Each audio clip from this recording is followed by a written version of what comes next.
اصل کې دا دغه ورکړل کېدای شي دا د خپل شخصي دښمنۍ یا دغه ځای کم کس یو هغه ووژي. دا تاسو څنګه په ریاست اړوئ؟ د واقعیت څه وه اصل کې څه وي چې ګوره خبره داسې ده چې ګیلمن وزیر چې د شعر په ژبه د شاعرۍ په ژبه باندې دا وطن د دې وطن ځوانان یعنې دغه پښتون افغان ولس څنګه راویښوي په هغه تاسو ټول ښه خبر یاست چې د پښتونخوا وطن یو بلبل و په ترانو په نغمو باندې خپل کام راویښوي کام ته یې شعور ورکوي. لازمي خبره ده داسې خلک د دې ریاست یو تاریخ پاته سوی دي. دا خلک دوی همیشه شکنجه کړي دي وژلي دي په شهادت یې رسولي دي. نو دا د ګیلمن شهید کومه واقعه چې وه دا په اسلام آباد B17 چې دا بالکل مازدیګر دی لمر ولاړ دی دوی راغلي دي په یو هوټل باندې چای کوي خلک راځي نه خبره کړې ده نه یو بل داسې باسر راغلی دی ډایرکټ د ده پر سر باندې داسې غوزار کوي په داسې طریقه باندې پر ده تشدد کوي چې د هغه له امله دی په شهادت باندې رسیږي. نو اول دغه کوم غوزار چې د ده پر سر کړی دی دا د عام خلکو کار دی نه دا د عام خلکو چې لس وارې دا رقم پر چا وکړي هغه داسې نسي وهلی.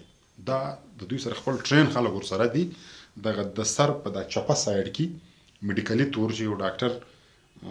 پر دې باندې غږیږي دا داسې یو ایریا راځي چې په هغه ایریا باندې دوی انسان وایي د هغه وروسته د انسان مطلب څو ګنټې ژوند پاته سي نور هغه چې مکمله دغه دماغ اول دغه برین ډیت چې دوی ورته وایي یعنې ستا دماغ مړ سي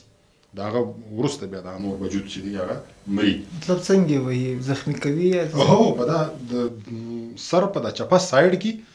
په د دوی سره خپل داسې یو قسم اوس بظاهره خو دا داسې لرګی معلومیږي خو دا لرګی هم نه وي دا ګوره داسې د رباړې کې د چیش څه دوی داسې یو شی جوړ کړی په دې باندې انسان دغه د دماغ د سر په دا چپه سایډ کې وایي چې بس هغه بعد انسان په څو ګنټو کې دننه د دماغ اول مړ سي بیا هغه بعد د وجود مطلب د باندې نه وي زخم د باندې بالکل شی نه وي دننه لکه د شهید عثمان لالا واقع چې په خپل کور کې په داسې طریقه باندې په شهادت ورسېدی. نو دا ټول چې دغه څه رقم غزار پر ګیلمن باندې وسو په کومه طریقه باندې دا چې ریاست نه ورسره مل د دنیا یو قوت دا نسي کولی په اسلام آباد غوندې ښار کې چې ټول اسلام آباد پر لس میټره باندې کیمرې هلته لګېدلي دي سیف سیټي کیمرې یعنې زه او ته عام خاص ما ستا په جیب کې که 2 انچه چاکو وي هغه هم هلته په کیمره کې معلومیږي چې د دې سړي سر چاکو دی. بیا په B17 په ژړ مازدیګر په اسلام آباد غوندې ښار کې خلک راځي ګیلمن په سر کې وهي دی په شهادت رسي او تر ننه پورې یو سړی نه دی نیول سوی. دا کوم کس یې دغه د دې د علاقې کسو پر هغه باندې تاوان سو هغه پکې ملوي ګوره هغه خو دوی رامخته کوي هغه استعمال کوي هغه دوی استعمال کوي کار اصل وکړي دوی د ګیلمن مرګ دا د دوی هدف و دا د ریاست پاکستان هدف دا د کس هدف نه و ټیک دی بالکل په دې کې هغه کس رالی پر سکرین باندې هغه رالی پکې ملوث هغه دی لیکن کار وکړي ریاست ځکه موږ دا وایو چې موږ دلته تا که یو نمبر کړی دی که د بل نمبر کړی دی موږ دا نه پیژنو د دې وطن په دې وطن کې د دې ملک د هر شیري د سر او د مال تحفظ ذمواري د دې ریاست ده. ګیلمن په شهادت رسېدلی دي ذمواری ته زه تا پیژنم زه ریاست پیژنم زه په چا پسې ولاړ سم یعنې دلته که دا رقم کیسې شروع سي بیا خو نو یو سړی بیا د ځان دغه نسي کولی. نو دا ځکه موږ دا وایو چې دا بالکل ریاست وکړي نن هم که د دې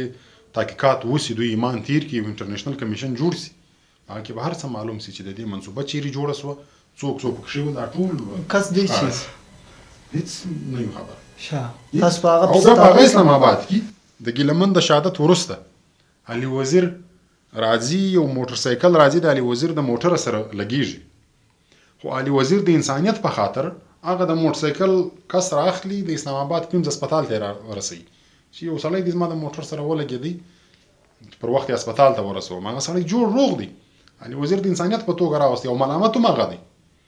دوی راځي بیا علي وزیر د پیم د هسپتاله څخه نیسي بیا پر علي وزیر باندې د چرسو د منشیاتو پرچې جوړوي پر علي وزیر باندې د ترهګرۍ مقدمې جوړوي پر علي وزیر باندې د ریاستي ادارو باندې د حملې دغه جوړي څلور نیمې میاشتې علي وزیر د پنجاب په مختلفو زندانونو کې په زیرو کې په تریم کې وساتي په هغه دروغجنو مقدمو کې ضمانت ملاو شو دغه باوجود بیا یې راوستي دا وخت د بلوچستان په چوکۍ کې دي داسې دروغجنو اف آی آرو کې راوستلی دي یعنی په اسلام آباد کې علي وزیر چې مازې د موټر سره یو څوک لګیږي بیا دستي ته راځي په حرکت کې بیا سړی نیسي او ګیلمن وزیر چې په شهادت رسیږي